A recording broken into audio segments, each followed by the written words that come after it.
सबसे प्रमुख कारण और प्रमुख सिम्टम इचिंग जो है आँखों का एलर्जी से है।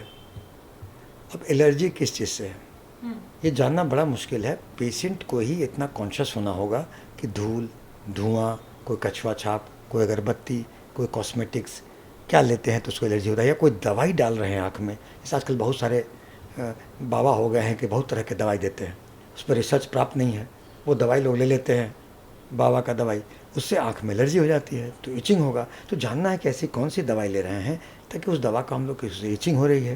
तो इचिंग की बात अगर कर लें तो इचिंग में एलर्जी के कारण होता है कोई दवाई डालने से, कछुआ छाप, कोई भी किसी धुआं से, धूल से, तो आदमी को वो कॉन्शियस होना होगा इचिंग क्यों हो रहा है। इसके अलावा जो ड्राई है, जो आँखों में आजकल सूखापन ज़्यादा आ रहा है, ड्राई वाले को भी सिम्टम इचिंग की होती है।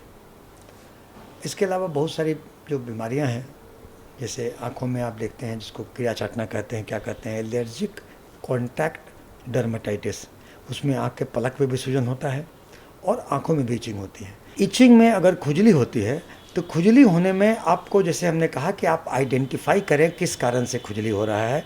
इसके बाद अगर ज़्यादा खुजली हो तो एंटी एलर्जिक आई ड्रॉप या स्टीरॉयड आई ड्रॉप का प्रयोग करें, जो आप प्रयोग करेंगे तो, लेकिन ये दवाई तभी तक लेनी है जब तक कि इचिंग हो, कम होने पर छोड़ देना है, क्योंकि स्टीरॉयड आई ड्रॉप का सेवन करने से आँखों में समस्याएं आती हैं। इसलिए काफ़ी मजबूरी में लेना है, कम समय तक लेना है, और लोगों को ये स्टीरॉयड आई ड्रॉप अगर थोड़ी बहुत खुजली हो तो अवॉइड कर लेना है। आँख मलने का मन हो हल्का मल लेना है।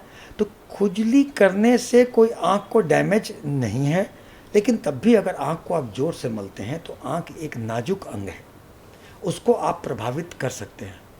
खासकर अगर आपको हाल में अगर मोतियाबिंद का ऑपरेशन हुआ है या कोई भी सर्जरी हुई है, खुजली हो रहा है और आप मल ले रहे हैं तो मलने से दिक्कतें आएंगी। तो अगर कभी मलने की ज़रूरत भी पड़े तो ये जेंटल होना चाहिए कि मले, वो आदत में डालनी है।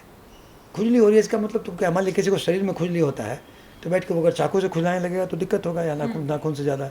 तो थोड़ा सा खुजली अगर आँख को आँख एक नाजुक अंग है, उसको रेस्पेक्ट करते हुए अगर खुजली करना भी है, मलना भी है, तो थोड़ा सावधानी से। तो देखा आपने कि किस तरीके से डॉक्टर साहब हमें आँखों में होने वाली आम समस्याओं के इतने सरल से समाधान बता रहे हैं। तो 100 बात की एक बात यही है कि आपको अपनी आँखों को लेकर, अपनी आईसाइट को लेकर खुद ही ज़्यादा सतर्क होना पड़ेगा, और बाबा जो आपको दवाई प्रिस्क्राइब करके देते हैं उसे ना मानकर अपने डॉक्टर की सलाह लेनी होगी। बहुत जल्द मुलाकात होगी डॉक्टर साहेब के अगले एपिसोड में। तब तक के लिए अगर आप इस वीडियो को फेसबुक पर देख रहे हैं तो पेज को लाइक करें, अगर आप इसे यूट्यूब पर देख रहे हैं तो चैनल को सब्सक्राइब करें। धन्यवाद।